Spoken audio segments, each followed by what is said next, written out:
অসমবাসী ৰাইজলৈ মোৰ ফালৰ পৰা জন্মাষ্টমীৰ শুভেচ্ছা জ্ঞাপন কৰিলোঁ। সকলোৱে ভালে কুশলে থাকক, সুখেৰে থাকক। এতিয়া মই পাইছোঁহিহে, বেছি টাইম হোৱা নাই, অহা 5 মিনিটমান হৈছে পোৱাহি। দিনতো ইয়াত নামঘৰীয়া ভাগৱত পৰিছিলে আৰু গোপিনীয়ে পাঠ লৈছিলে আৰু ৰাতিও লোৱা হ'ব। এতিয়া বৰ্তমান লৈ আছে, মই আপোনালোকক দেখাম, আপোনালোকে ভিডিঅ'টো চাই থাকিব। ধন্যবাদ।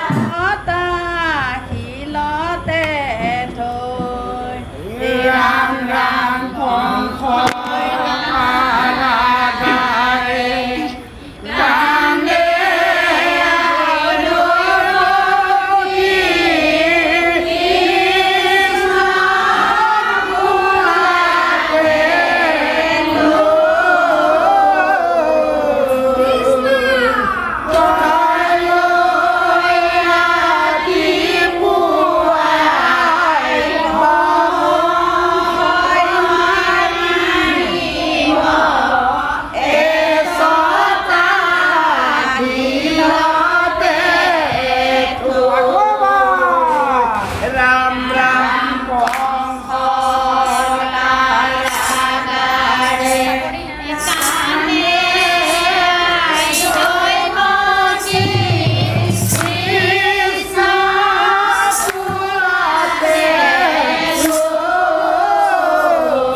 গোপিনীসকলে আপোনালোকে দেখা পাইছে, গোপিনীসকলে নাম লৈ আছে, সকলোৱে মিলিজুলি পিনে সকলো আমিও নাম লওঁ গোপিনীসকলৰ লগত। কৃষ্ণ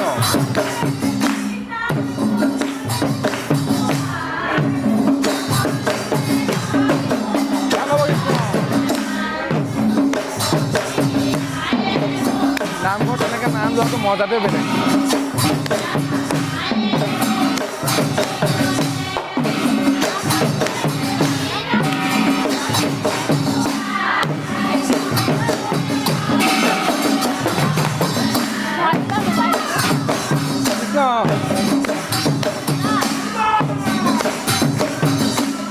বহুত নিয়মত এনেকৈ নামঘৰত নাম লৈছোঁ। 4 বছৰমানে হ'ল, আগতে গাঁও থাকোঁতে এনেকৈ নাম লোৱা, আজি এনেকৈ নাম লৈছোঁ, ভাল লাগিছে সকলোৱে।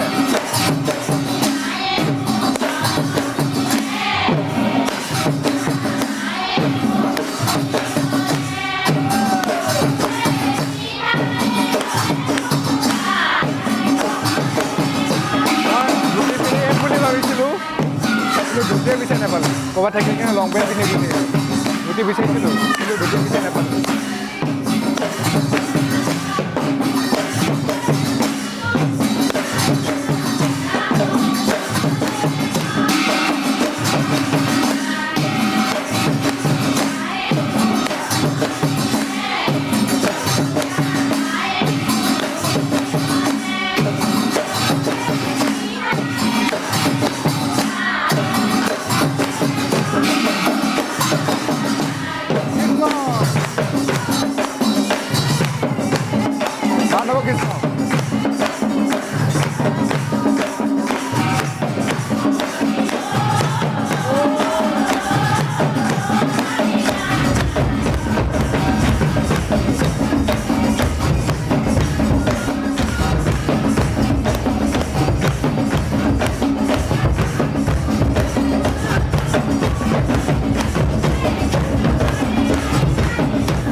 ভাল লাগিছে বহুত বেছি ভাল লাগিছে এনেকৈ গোপিনীসকলৰ লগত নাম গাই পিনে নামটো কোৱা নাই হাত চাপৰি মাৰি আছোঁ সেইটোতে ভাল লাগিছে নামটো গাবতো নাজানো গোপিনীসকলৰ লগতে সহযোগ কৰি আছোঁ আৰু যিমানখিনি পাৰোঁ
হাত পুৰা ৰঙা হৈ গ'ল হাত বজাই বজাই পুৰা ৰঙা হৈ গ'ল তো আপোনালোকে ভিডিঅ'টো চাই থাকক আৰু ভাল লাগিব তো অলপ তেল লগালোঁ হাতত এতিয়া তেলৰ ব্যৱস্থাটো কৰিছে হাত চাপৰি যেতিয়া গোপিনীসকলে বা ভকতসকলে যেতিয়া নাম লৈ থাকে তাৰ মাজতে তেল দি থাকে বাতি এটা তেল হেৰি কৰি পিনে হেৰি কৰিলে তেতিয়া মানে হাতখন নিবিষায় আৰু মানে যোনটো হাত চাপৰি যোনটো এই চাপৰিটো তো ভইচটো বেছি ডাঙৰ হয় মানে শব্দটো বেছি ডাঙৰ হয়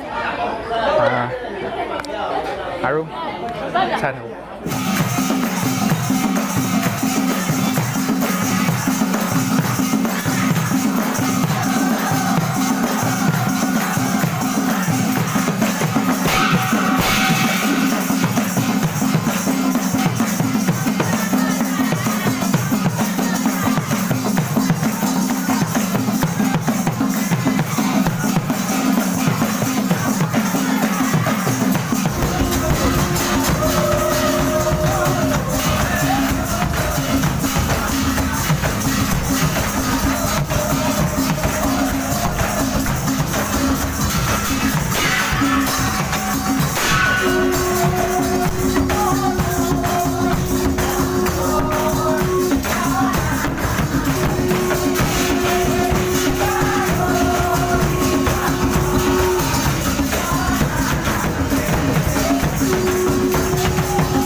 মই ইউটিউব চেনেল নোখোলা আগতে মই এটা প্লেনিং কৰিছিলোঁ যে জন্মাষ্টমীৰ দিনাখন মই নামঘৰত গৈ পিনে এটা ব্লগ এটা বনাম বুলি। তো আজি মোৰ সেই মনৰ আশাটো পূৰ হ'ল। তো মনটো বহুত বেছি ভাল লাগি আছে। ভিডিঅ'টো বেছি দীঘল নকৰোঁ বুলি ভাবিছিলোঁ, কিন্তু আজি ভিডিঅ'টো অলপ দীঘল হ'ব। তো যদি আপোনালোকে পাৰে শেষলৈকে ভিডিঅ'টো চাই থাকিব। মই বাৰে বাৰে কৈ থাকোঁ যে ভিডিঅ'টো শেষলৈকে চাই থাকিব, শেষলৈকে চাই থাকিব। তো সেইটো কাৰণে বেয়া নাপাব মই বাৰে বাৰে কৈ থকাৰ কাৰণে, কিন্তু সদায় ভিডিঅ'টো শেষতে যেতিয়া শেষলৈকে চাই থাকিলে ভাল লাগে। আৰু যদি আধাতে যদি চাই বা সৰুকৈ 5 মিনিট 6 মিনিটৰ যদি মই বনাবলগীয়া হয় এনেকুৱা ভিডিঅ' এটা, তো তাত ইমান এটা ক্লিয়াৰকৈ চব বস্তু দেখাব নোৱাৰিম। তো সেইকাৰণে ভিডিঅ'টো লং ভিডিঅ' হ'ব। তো আপোনালোকে শেষলৈকে আকৌ এবাৰ কৈছোঁ চাই থাকিব।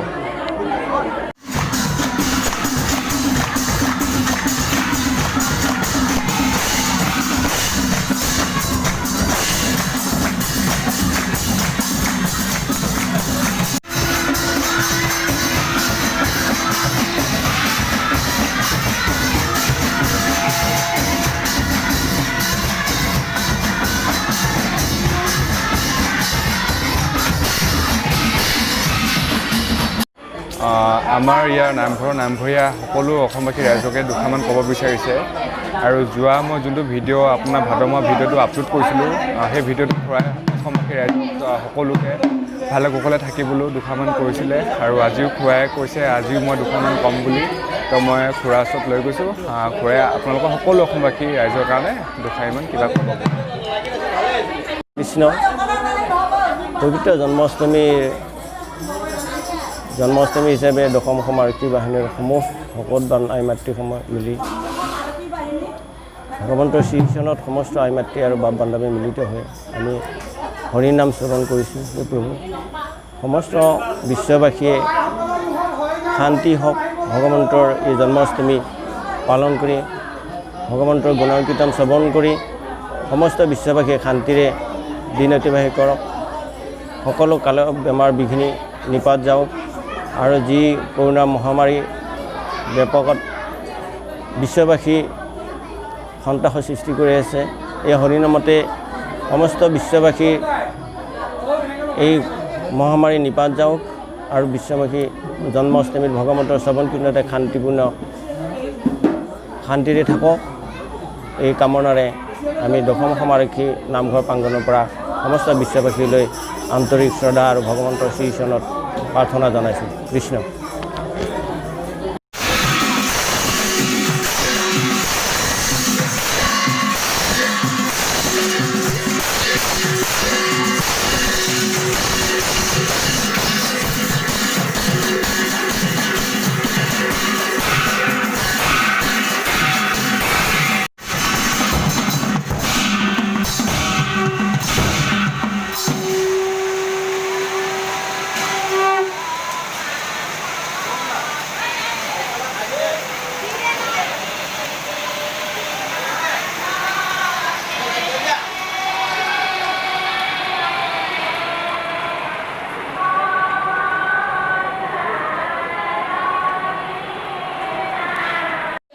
মই আকৌ সমূহ অসমবাসী ৰাইজক মই আকৌ এবাৰ পুনৰ ক'ব লৈছোঁ জন্মাষ্টমী শুভেচ্ছা জনালোঁ মোৰ ফালৰ পৰা।